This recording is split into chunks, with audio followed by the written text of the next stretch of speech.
It's 11 o'clock and we're ready to go, I believe. Welcome everyone to today's webinar. That's going to be in English. Today's topic is described as Empowering Cities, your channel for time-specific information, citizen engagement, and sustainability. And in practical terms, what we're going to do is that we're going to look at some sort of theory and background on the cities and the public sector's outbound communication. And we're going to look at some practical examples of when there is a need and what kind of strategic decisions that one might consider when looking at the outbound communication of a city or a municipality. So welcome everyone. Let's see. I'm going to just quickly introduce us, being Innocode, being the company behind the Citizen app, which is in center here today. We are a Norwegian, Swedish, Ukrainian tech and communication company with a total of 60 tech developers and communicators and strategic advisors in Norway, Sweden, and Lviv in the western Ukraine.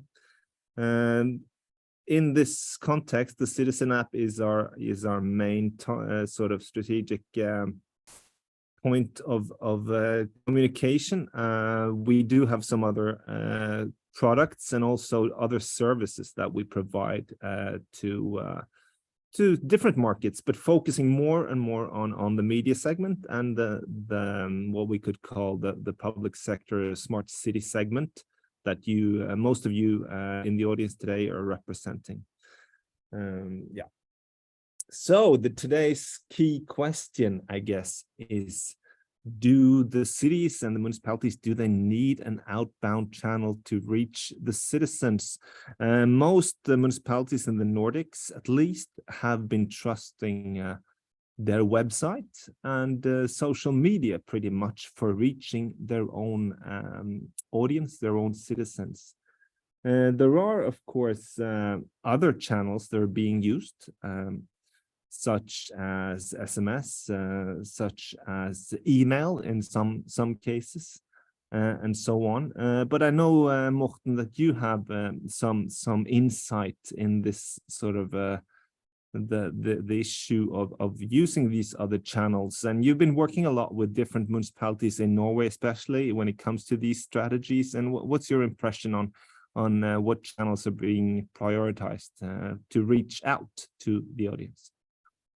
We definitely see a shift over like the last 7-8 years. Social media has been really great focus to kind of spread the good message. Lately, I think at least in Norway, we've seen SMS as growing as a very efficient channel to reach out with time-critical information, and it's possible. Like what's important to know is that there are limits to how or what you can actually send without a user consent, and that's basically also our approach. And it's a limit to how much can you communicate and how much kind of user involvement is it possible to build on those channels. You are mentioning an important factor when it comes to the outbound channels, of course, which is the consent part of this. That it is important to recognize the different channels and their need for a very clear consent. When it comes to email marketing, most of us probably know where to draw that line.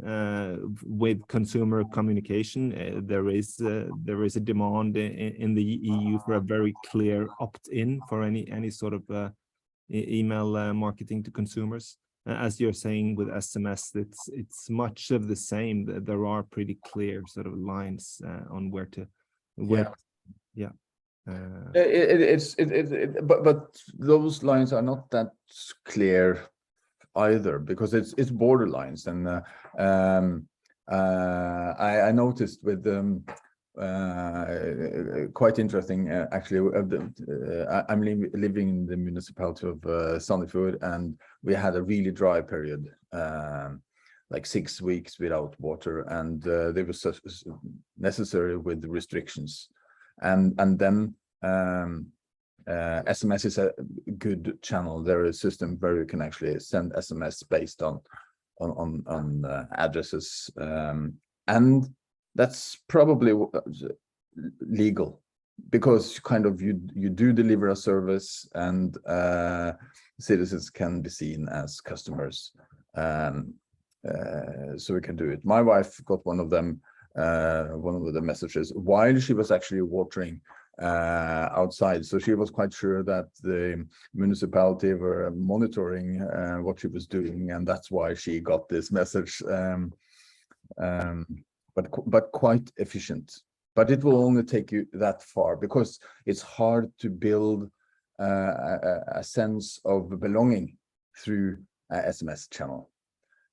So I think what we will discuss here today is like the mix. How can you build user consent based channel and use it in a good mix to keep your citizens informed, engaged, and hope and have a including channel for your citizens. Yeah. Thank you. I guess the basic question that if we're going to be a bit philosophical about this, the basic question we need to ask ourselves, I guess, as communicators, we need to ask ourselves, so whose responsibility is it for communication to reach from the sender, from point A, to the recipient at point B? And what we see working with municipalities and cities is that historically, I think the municipality has been putting too much of this responsibility on the receiving side, saying, okay, there is communication here on our web, on our inbound channels, and you can come get it. But it's based on the needs of the current needs of the citizen, and we see that most of the webs out there are being rebuilt from sort of a new mixed perspective to pure service webs, where you can actually, which I think is quite good. It's being centered around what is your need when you actually are looking for something in the municipality. What it doesn't cover at all, of course, is the outbound need for, now this is happening and you need to know this now. Before moving on, I'm seeing that I forgot to introduce all of us. I was just so busy going to the theme, but I'm going to do it really quickly. I'm Bjarte Falk Olsen, and I'm head of marketing at Innocode. I'm in Stockholm at the moment. And Morten, you've met, he's head of innovation at Innocode, and he's sort of driving the innovation of these products. And then it's Werner, who's been pretty quiet so far, but he'll soon be starting to talk, and when he starts, he talks a lot. And Werner is head of smart city in Innocode. So together, I think we do have some experience with working with about 25 municipalities in the Nordics with these kind of questions. So we will be trying to share some stories from that and share some cases from that. Yeah. So a few small cases just to see how the municipalities are handling this today, and it's quite interesting. This came from one of my nearer colleagues here in Sweden, Lova, who lives in Järpen. For those of us who are Swedish, Järpen is close to Åre, which is a ski resort. So the municipality is called Åre. And this is quite a common sort of entry point for a municipality. Okay, we need to do something with the water pipes. We need to close off the water for a couple of days in this part of the municipalities. So we have a communication need. The recipient doesn't know it yet, so the recipient can't really search for it. We need to reach them, and we need to tell them that this is happening, because it's pretty vital, the water thing, I've heard. So we need to tell them, this is happening tomorrow, and for 2 days, we're closing off the water. So we do the web, okay, but we need the recipient to come look for it. Yeah, it's pretty tough. Facebook, we do most municipalities do Facebook, and as we know, Facebook sometimes shows the post in time and sometimes waits a few days to show the post because of the algorithm. So it's pretty hard to know if it's being reached, if it's actually reaching. The channel is not linear, is it? It's sort of algorithm based. So it's a bit tough for us to know what kind of effect does this Facebook post actually have. And then for Åre Kommun, this became their main channel, and this is, I mean, Norway and Sweden have got a lot of small municipalities, so you recognize this. Okay, so our main channel to try to reach the people of a certain area is putting up these posters or information papers in the local supermarket. And of course, yeah, I guess it's also a channel. It's one of the channels in the mix, definitely, but it's quite hard to measure the effect of this channel, I would say. But I think this is sort of the resort that many municipalities are ending up in, because they haven't built and prioritized a channel. So we need to make this up as we go anyway. And of course, not everyone are digital, so these sort of physical paper-based channels, they are also needed. But it's going to be hard if this is sort of our main starting point for our communication, I think. Another case I saw, we had a participant from Botkyrka, I think, today. And I mean, I'm not going to go at you guys in Botkyrka hard. I'm not saying that, but we did have a guest at a webinar in January talking about channel strategies like this. It was Edvard Unsko, who was a PR head of PR in Botkyrka back in 2020, 2021. And his reflections concerning this incident in Botkyrka back then is quite interesting. There were, for those who don't know, at the time there were big fires in the big garbage dumps in a municipality called Botkyrka outside of Stockholm, and the fire started, and the municipality, of course, wanted to communicate with their citizens because the smoke was partly sort of not toxic, but it was not really good for you. So it's sort of easy communication. Close your windows, stay inside, don't let the children run near the garbage dump. But what Edvard was telling us, what they didn't either. They didn't have the channels for this, so they did some social, they did some PR to go through local press. That hard to control that communication. And what they ended up with as their main channel at that point was a postal sending to all citizens in the area.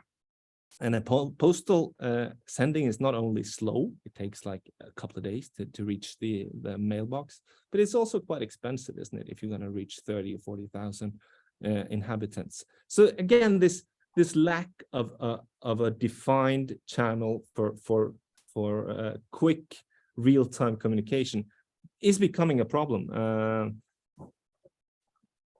I don't work in Stockholm. I don't live in Stockholm, but I work in Stockholm, and most of my everyday life in Stockholm. I don't know if we have anyone from Stockholm here in the audience today, but the Stockholm strategy for apps, I find to be, I'm going to try to be diplomatic. I find it to be not so efficient.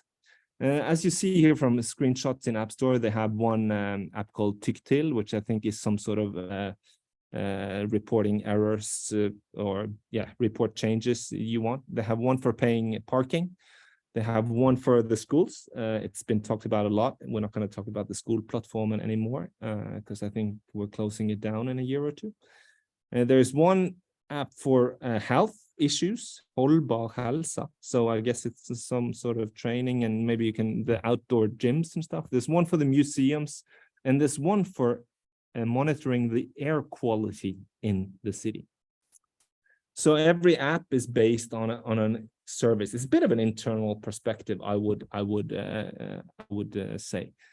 To me, this sort of app strategy is quite hard to understand, honestly, because if I'm curious about the current air quality in Stockholm. I might download the app, but I don't think it's a usage that is frequent, that is actually being used often.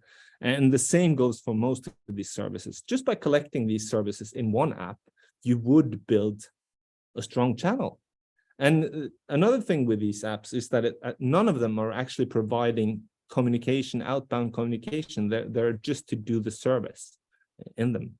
So by collecting these, some of these in one place, you would build a channel. You would probably build quite a good volume in Stockholm, and you would have a push channel that is quite efficient if something was going to happen. So I think we need to look at turning the perspective from the internal services perspective to the recipient, the citizen perspective. Yeah. Okay, we're moving on. This is also an app that is quite common in the world of municipalities and cities. It's the Report an Error app, and it's usually one of the providers of this service. That in this case, we see screenshots from Vallentuna and Täby, both municipalities near Stockholm. And it's the same thing really as the Stockholm case. It's a one service app. And it's probably not something that you do every week. I hope not. I hope you're not reporting errors to your local municipality every week. So sort of the idea of having it in an app, I don't know. It could be discussed in a sense. And another example of that, Bjarte, is in Norway. I think that the most common and actually I think on the top of the downloads app, providing quite a lot of user value here in Norway would be the renovation app. It's a single service app. It just does one single thing, and it gives you a warning, and the information what kind of garbage type is collected at what time. But again, I think it kind of what you are saying is that with kind of a strategy that was not kind of, or a strategy where you try to build a channel and you build value for your citizens, then you would probably not have that as single app. So you would use it as a channel and a both way channel. So so what we're trying to say here is, I think that we would like to collect a lot of value in one place, so that the citizen knows where to go and knows what app we should carry around, or what channel we should carry around, if it's being email or whatever, so that they know where to find what channel to choose. So the question is, when we have a tendency at Indicode to think that an app is the answer to everything, and of course it is. It is not. We have been trying to say too that an app could be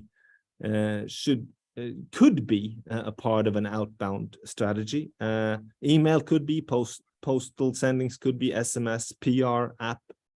Social, is it really outbound? It's not linear, as I've been discussing before, so it could be, and it is important to many municipalities today, but it has a certain different effect, I think. Social is good if you want to create comments, discussions. It's not a news channel, it's more of an engagement channel to me. But anyways, if you were gonna establish an app is not worth anything if you're not building it. So you need the volume. This is a challenge for many. We're going to be honest about that.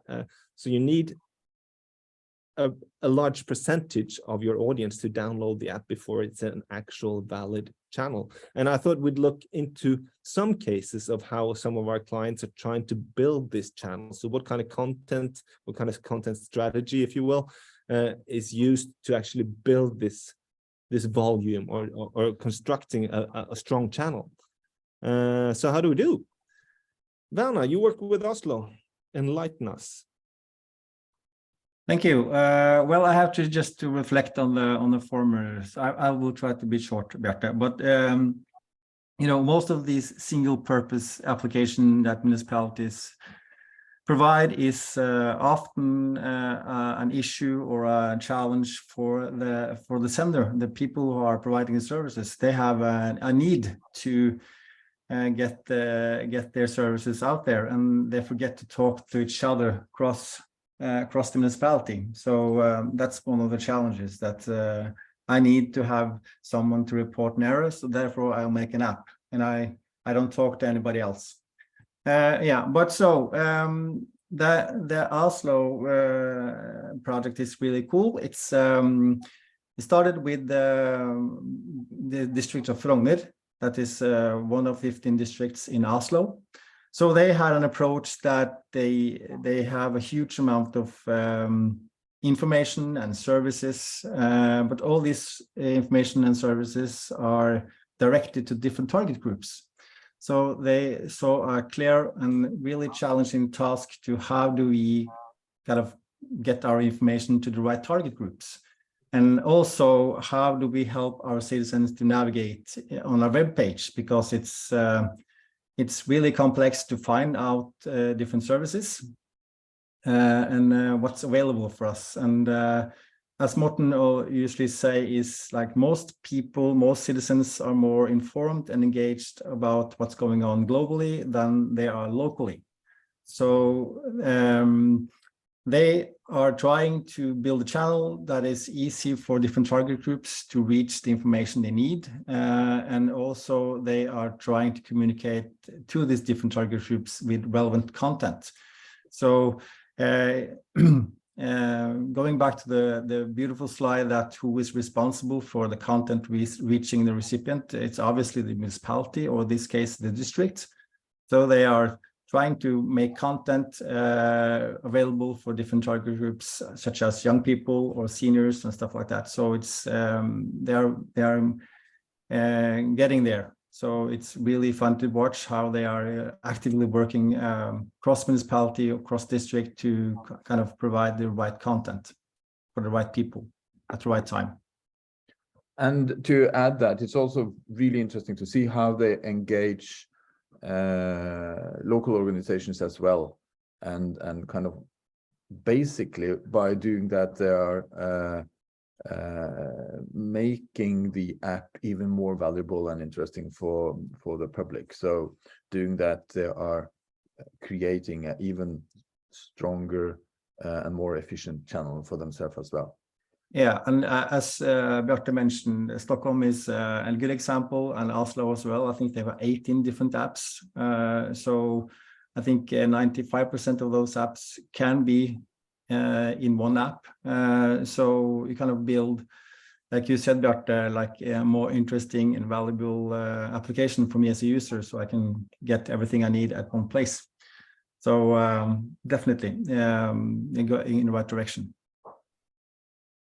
Thanks, I can Anna. talk for hours about this app, but I won't. So you next time, Anna, you'll have more time. Yeah, thank you. Okay, I'm going to move on to one of this. Yeah, here's another part of the Oslo app. We're going to move on to one of our local cases here near Stockholm, Södertälje.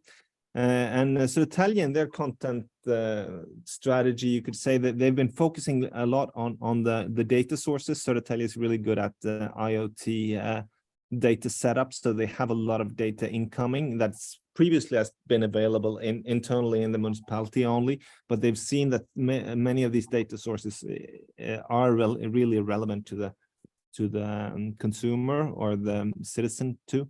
So they are doing the organizations, as you say, with Oslo, they are doing that, but an important content base for them is the real-time data that is set up. So being charging stations for cars, or being parking spots for disabled and so on. So we provide these important data sources in this environment, and by creating an important channel for these data sources, they create an important outbound channel for themselves, because they're building a volume on the app. So we're going to move on to your home municipality, Sandefjord, Morten. I was just going to add before moving along that there is a Q&A button in your tool set in Zoom. So if you do have questions moving along, please put them into the Q&A and we will try to answer them. Morten. I think it's important, like, how do you build a channel? That was like the main question. And what we have seen is that for every municipality we onboard into the smart city platform, we see basically a new approach, and it's really interesting. So now we see kind of a wide variety of how to actually start building it, and we see everything from being as much as possible for the citizens, like Sandefjord, they have like the let's bring value to the different user groups, and it started out with an app that I would say was most interesting for like 50 plus. As soon as they introduced like water temperatures and events, then it become much more interesting also for the young target group. So they are kind of having a broad approach. This summer they have their event and culture calendar in the app is really extensive, a great tool for citizens and tourists, and so this strategy is quite interesting because it really works. It gives value. We see that people are using the app several times a week, and that's kind of astonishing when you will never see that on a municipality website. But it's not something that every municipality would like to do, and I really would like to emphasize the fact that you don't need to do that. Basically you need to start, and a good starting point is to actually decide that we will try to collect as many services from our municipality in one single app and build that as an efficient channel where we can actually have a consent to start communicating both ways. And we've seen very, very efficient and good examples of that. And you can grow. So it's much, much better to start with something simple with the information that is already there. Make sure that it's just automated, that the information flow directly from your CMS, and then over time you can add services, integrating existing services into the app, and then grow it over time. It really is no need to reach everyone, but if you start an app, you will quite soon with some marketing reach 20% of your household, and then you have probably the most efficient channel beside kind of SMS, which is quite a lot more expensive, as we discussed, and there is limits. Thanks, Morten. The next step in this sort of providing a valuable content to build the channel, of course, is what we're launching just now, the so-called multi-app, where you can actually build separate content for different target groups in your city, in your municipality, but in the same sort of base channel. Meaning, to explain, for Hylte, for example, they are gonna, after the summer, they are expanding their citizen app into one youth app. So when you download the app, you make a choice. I'm young or I'm not young, really. And the content is totally tailored to those two main target groups. In the longer run, they might expand it to okay, the elderly, the families, and the young, and so that you build content streams and data streams totally tailored to those needs. At the same time, there's still only one channel, one outbound channel that it's all based in. So you could, with these different target groups, you could reach all of them through the push communication in the app. So again, it's a strategy of creating a value to get your own value. That's the bottom line. So if And you I just wanted to add that, because like building a channel, then we have something to build on, and that is people want to know. We know that, like, the audience, the residents of a municipality really want to tap into the information flow. They want to be part of the community. They want to feel proud of the community they are like being a part of, and that's also what a really interesting aspect of a great, rich citizen app, because it's kind of a channel where you can build on that.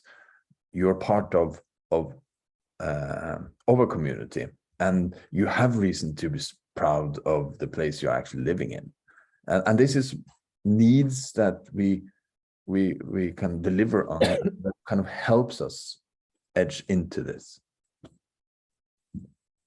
Yeah, so we're going to try to keep our time. We have another 10-15 minutes left, and this might be a bit obvious when we get to this end point, but okay, so if we manage to build this strong channel, how would it look then? So what's sort of the end result of this? What values can you harvest in your communication from this? And the sort of the ultimate, it's a terrible case. It's a very extreme case, but it's the ultimate case, I would say, of this logic where you build your channel based on one thing, and then you harvest a strong outbound channel. And this case, we did a webinar with the Kiev Digital back in February, maybe. I think, and some of you joined probably. But what they did, they built an app a few years back based on, okay, public transport, how to plan your public transport, daily needs. The parking, okay, you can plan your parking, you can pay your parking in this app. And then going back a year and a half, war hits, and they have a completely different communication need.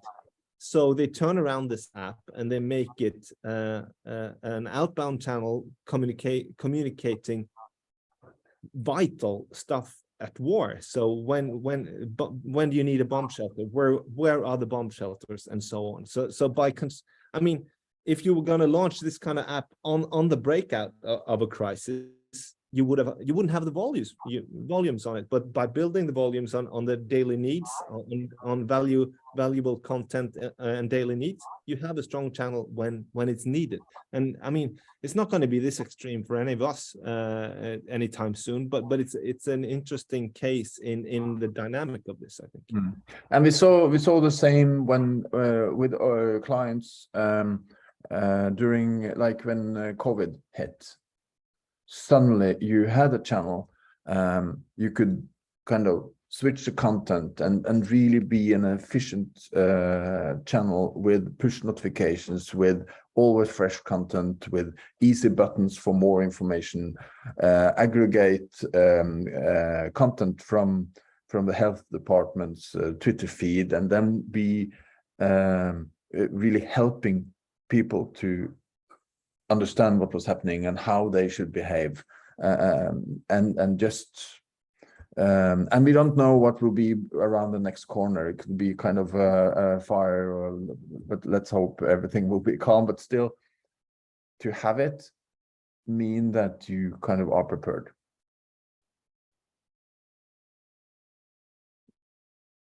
Yeah, so I mean, this is going to be pretty obvious in a sense, but if we're going to go back to the cases from the beginning, what if Botkyrka did have an established channel?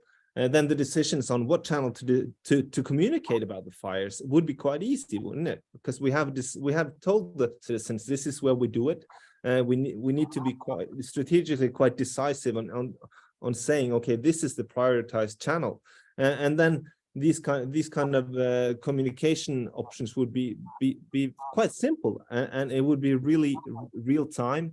And in these kind of cases with a fire or similar, the scenario is changing all the time. So what you said 2 hours ago is probably not going to be valid now anymore. So you need to find a channel that is actually relevant here and now, because a delay of 2 hours could mean a lot in these kind of situations. not focusing too much on crisis all the time. I believe the outbound communication could also, there is a strong value in answering this question, I think. Does your municipality or your city want to be a part of the citizens' everyday life? Because honestly, many municipalities aren't really. We don't see them. Many of us work in a different municipality, and we live here, and we don't have a direct relationship in daily life. And by establishing a clear outbound channel where you can also communicate the softer parts of this. So what is your family doing this weekend? Happy New Year's. Then the midsummer is tomorrow in Sweden, so happy midsummer. I mean, could the municipality, could the citizen even provide that kind of communication, and what would it do to the relationship between the citizens and the municipality? Could we bring them closer together? Could we increase the engagement? Could we increase the sort of the emotional bond between them? Probably, if we actually show a will to do this kind of proactive, softer communication. The soft approach is sometimes underrated, I think, and a lot of our customers do this. We naturally have all these apps in our phones, so we see all these pushes, and there is a lot of which I like. There is a lot of Happy New Year's and good luck with the summer, and I mean, not only the hard facts, you know, but it's there are different levels in this kind of communication. And we saw that on we had a webinar earlier on a report where we interviewed 2,000 people in Sweden and Norway about their relationship to the local community and their need of information. And what we saw was a clear connection between lack of information. We call it digital invisibility, much driven by algorithms that kind of don't play the local content.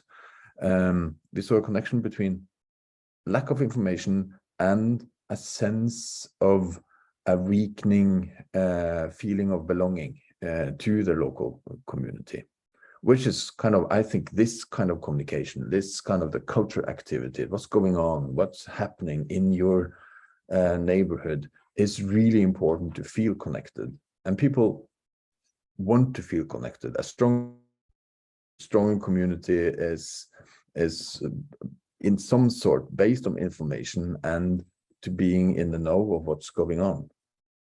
Yeah, and we have a comment in the Q&A here going in that direction too, Morten, where Nirit is saying we need to increase trust, and I think that's a big part of this.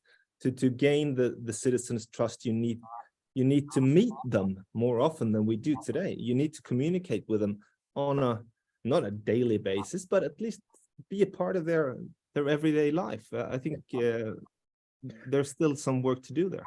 Yeah, and we saw that also in another series of interviews we had when it comes to how to engage the citizens in the planning. And actually what we learned is that it's not only a need for people to be kind of listened to, but also to understand why do decisions end up as they do.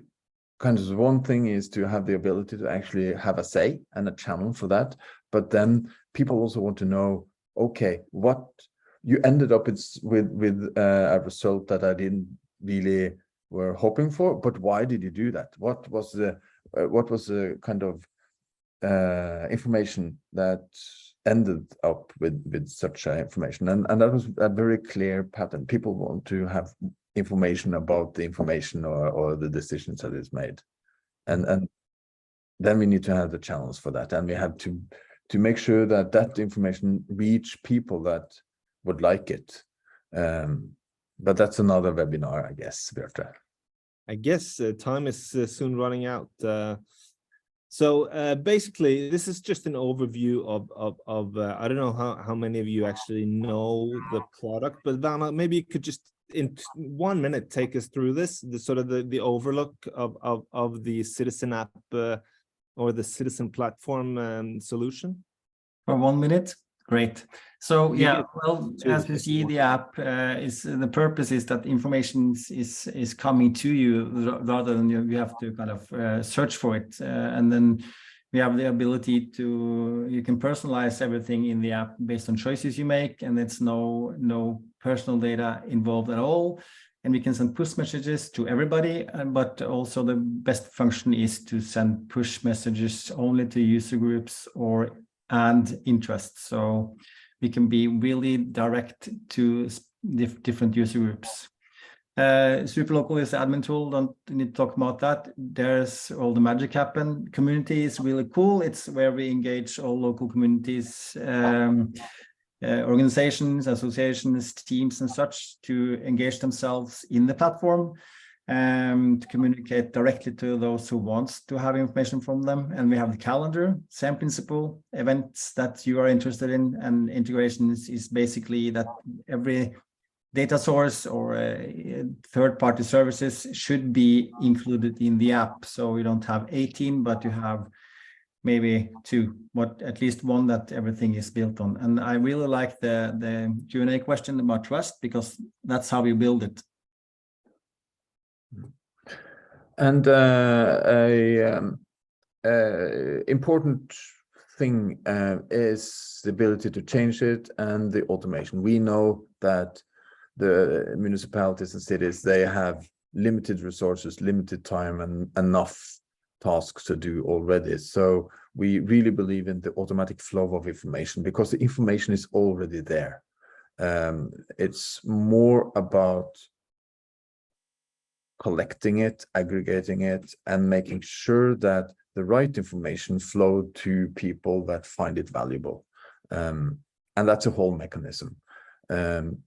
So the traffic ends up on the source page. That would normally be the city's web page. Thank you, guys. So this is my last slide, and I just want to pick up a couple of questions from the QA, and they are quite sort of, what should I say, pragmatic or close to product in a sense. One participant is asking if our framework for an app is a white label, or if it's how it's labeled, and the answer to that is that most or all of our current clients, for them it's a white label, so it's being launched in App Store and Google Play in their name on their account. But we do have a solution for a more of an app that is labeled or branded as a citizen app too. So more of a app as a service is based on this multi-app. So as we get clients in there, you can download the citizen app and you can choose your unit or your municipality in there.